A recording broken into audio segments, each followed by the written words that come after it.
Привет сообществу. Если у вас вот так же вот скрипит что-то в машине непонятное, да? Значит, какой способ? Обычный силикон, самый дешманский, по-моему, где-то в метре или где-то купленный. Нужно добраться, короче, им, сейчас левой рукой возьму. Нужно добраться до ролика вот таким вот образом. Ага, по руке получил маленько. И вот прямо в район, где подшипник, маленечко так прыснуть.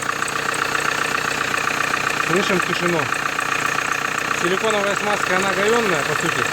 И вот сейчас маленечко она выветрится подшипником. Все, опять начинает скрип. Значит, ролик приехал.